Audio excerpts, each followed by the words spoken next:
Am I the a-hole for embarrassing my sister-in-law after she expected me to pay her and her friend's bill? So I, 25 female, went out for dinner for my sister-in-law's 28 female bachelorette party this past weekend. Between my sister-in-law and my husband, 26 male, sister-in-law has always been the golden child of the family. Growing up, my in-laws cuddled her and gave her everything that she wanted, while my husband always got the crappy end of the stick. She was always the popular girl in school, cheerleader, lots of friends, and all the boys loved her, while my husband was always a little more nerdy and got picked on quite a bit. Even my in-laws would give him a hard time about this and say he needed to be more like his sister. Well, fast forward to today, both my husband and I went to top schools, got our degrees, and currently have very well-paying jobs in tech. I'm not trying to sound braggy, this is just for context, but we live a very, very comfortable life. Sister-in-law still currently lives at home with my in-laws where they foot all of her bills. She had my niece, 4 female with her ex, and is currently on marriage number 2. This past weekend, I was invited to this fancy upscale restaurant in my city for my sister-in-law's bachelorette party, saying she just wanted to do a nice dinner.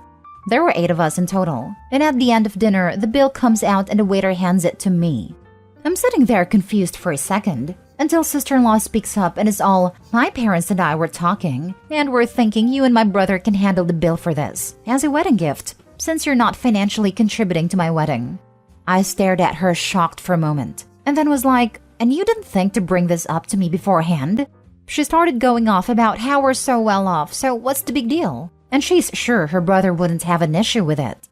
I asked her why her fiancé doesn't foot the bill, or my in-laws, and where in her right mind she thinks it's okay to spring this on me. She started going on about how we're the wealthiest in both her and her fiancé's family, and that she didn't think I would act like this and would say yes. I told her, "Well, sorry, but I'm not your parents. Don't expect handouts from me." She called me selfish, and I called her entitled brat, paid for my half of the bill, and left. Well, as expected, my mother-in-law, sister-in-law, and even some of the cousins and aunts on my husband's side have been absolutely furious with me and are expecting me to apologize for the comments. I told them over my dead body.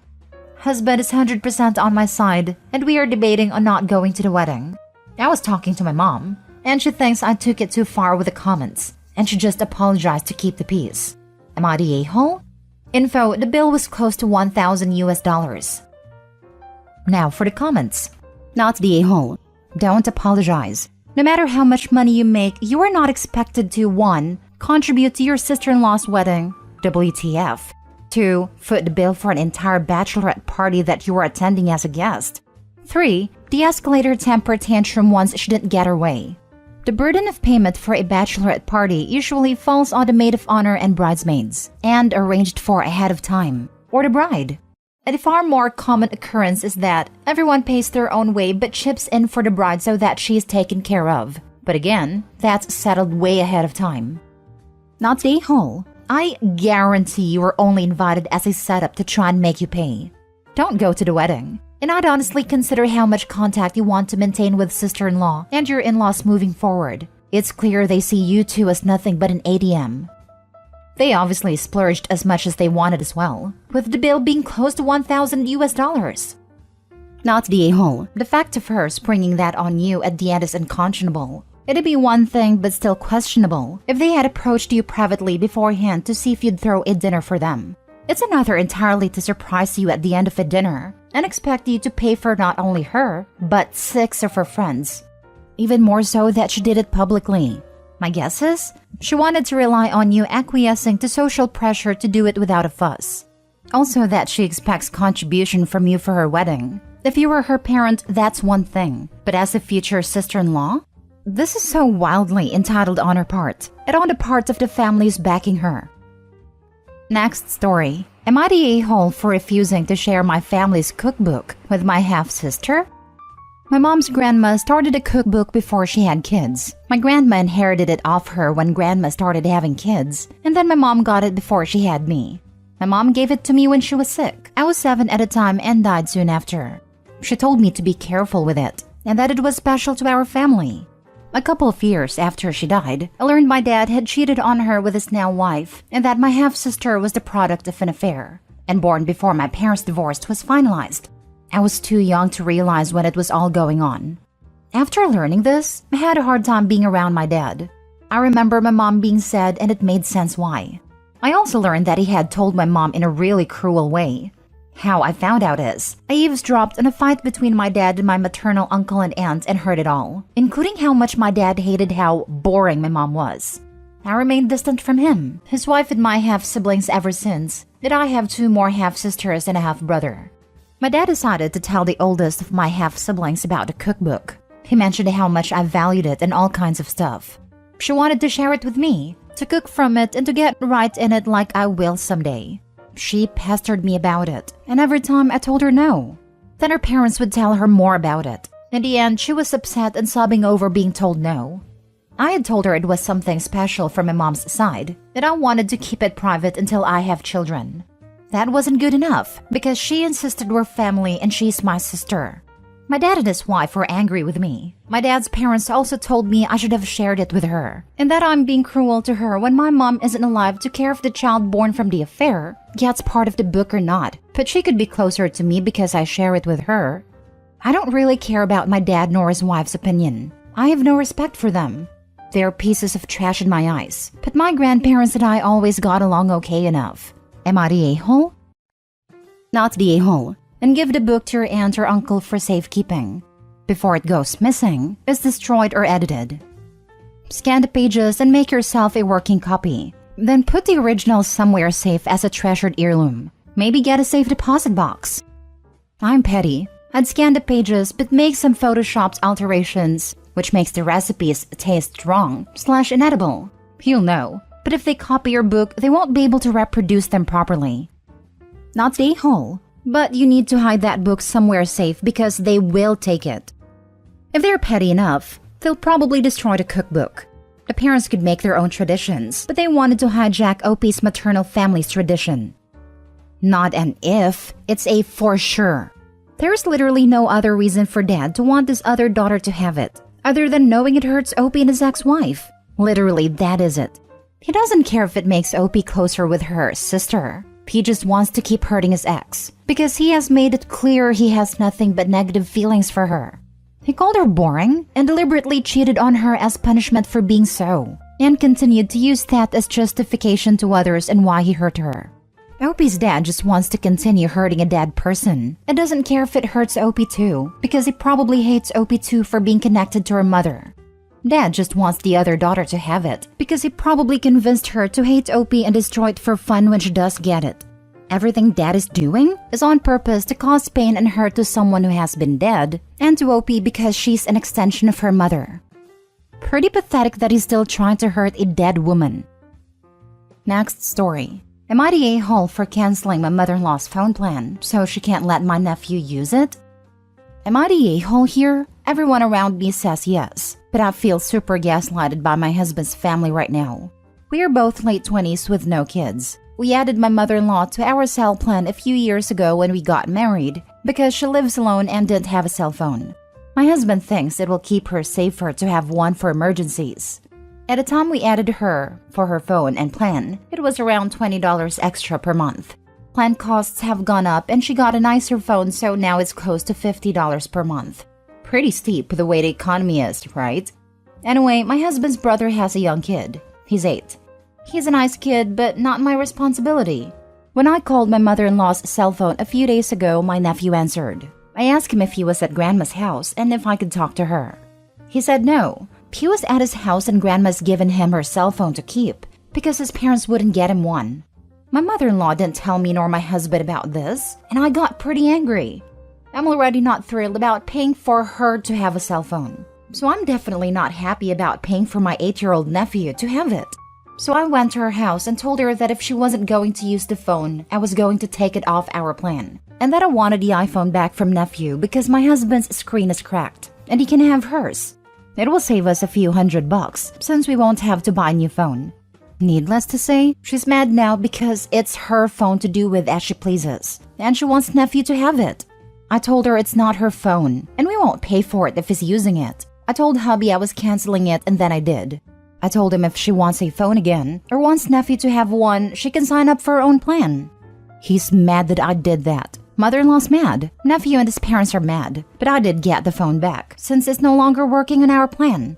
So am I the a-hole? I don't think I am. We all have to make cuts where we can with this economy.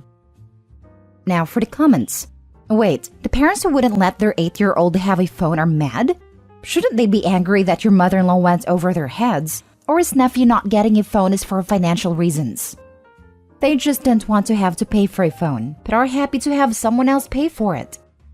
Not the a-hole. The whole point was for mother-in-law to have it because she lives alone and might have an emergency.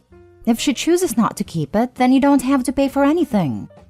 And clearly she doesn't need a phone, and she happily gave away someone else's property. Something tells me she intended for nephew to have it. That's why she upgraded a phone. Not the a-hole. Your husband and you put mother-in-law on your cell phone plan for her well-being. She's gotten a nicer phone, and plan costs have gone up, so instead of $20, you now pay $50 to assure mother-in-law's well-being. You have paid her cell phone costs for several years now. 8-year-old nephew's parents won't give him a phone. Mother-in-law gives your phone and plan, which $50 each month to 8-year-old. Now, his parents don't mind him having a phone. No one informed owners and payers of said phone and plan. OP cancels plan and recuperates phone. Now everybody faults OP for not wanting to pay $600 a year for having husband's brother's 8-year-old on their phone plan? Entitled anyone? Even the husband. What a jerk. I get the feeling that he's mad because mom is mad. Bingo. Last story. Am I the a-hole for ruining my son's sister's first birthday? My ex's new wife called me 3 weeks ago and said that she just realized her daughter's birthday was on my week. She asked me to please bring my son to the party or drop him off the night before and they'd bring him back the next morning. She was very entitled about it. She presented me 2 options when I don't have to do either. I said I would think about it. Then she got huffy and said he has to be at his little sister's party. I again said I would think about it and she continued to argue. So I hung up. The day before the party, I asked my son, "Do you want to go to your sister's birthday party?" He said he did.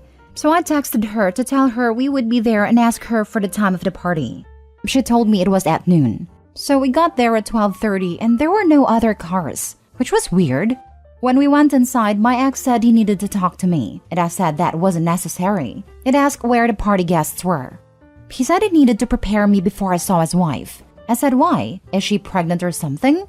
He said she was, and I just rolled my eyes. I again asked where the party guests were. He said the party was at 2, but they wanted to make sure I had time to put myself together before the party. I told him he needed to quit with the soap opera drama, because I don't have time for it. I took time out of my day to accommodate them, but they blew it. I'm not hanging out with them in an empty house for over an hour, and I'm not wasting gas to leave and come back. I took my son to the park and we had a nice day. But my ex texted me a bunch about how I was punishing his daughter for the pregnancy when I don't care that his wife is pregnant. My only response was a text that said, "Grow up." My son asked about his sister's birthday, and I said there was a mix-up with the party time, which is true, and they would all celebrate together when he was at his dad's, so he was chill. My mom said I hurt the birthday girl, but she's one. She's not going to notice who is at her party. My mom told me to be the bigger person, but I feel there is a limit to that. I'm not going to reward lying and trickery in my ex, any more than I would reward it if my 6-year-old did it. Am I the a-hole for leaving and not coming back? So wait, your ex intentionally kept the actual time from you so you would show up early. And all that just so he can tell you about a pregnancy in person and give you time to put yourself together afterwards, as if it's some life-shattering news to you? Hell no, not the a-hole. He really seems to love drama. I would like to know what kind of reaction they wanted. You sobbing on the floor while they can be the bigger person and comfort you? And later they will tell everyone how hard it hit you and how nice they are for being there for you. Whatever weird kind of dream they had about this obviously did not work. They could have been normal and told you the actual time. It was already nice of you to bring your son. I would have told them they can drive if they want him to join during your time. I'm sure that was his fantasy. He's always preferred fantasy to reality. I thought it was romantic when I was young and stupid. Unfortunately, I too was made of flesh and bone, so he tired of me quickly. But it's fine. He gave me a gift I'd never return. I won't begrudge him the pain. It thickened my skin at least. Not the a-hole. They weren't honest with you. Your ex could have called you to tell you about the new pregnancy. They didn't need to trick you ahead of time. It was kind of you to show up with your child in your own parenting time. Next time you speak with them, let them know they need to be honest with you, or you will never be flexible with your own parenting time again. If you don't make a clear boundary, they will do this more, especially if they're making more children. They'll want to do more family parties, more vacations when it may be on your time. It would be nice if you could both be flexible with each other, but honesty and open communication is key here. They have to play ball too for it to work. Good luck, OP. Co-parenting is not easy. But if he was honest with me, he wouldn't have gotten a soap opera moment. He is, after all, the main character of life, and we are all just supporting players in his story. Jokes aside, you're right, but that's never going to happen. He's allergic to honesty. The only reason I didn't suspect trickery was because his wife made a request, not him, but I guess it's rubbed off on her. Lol. Well then, he doesn't get flexibility from you. That's his choice. You're right, they blew it. But they'll be claiming they're the victims until the end of time. It is what it is, I guess.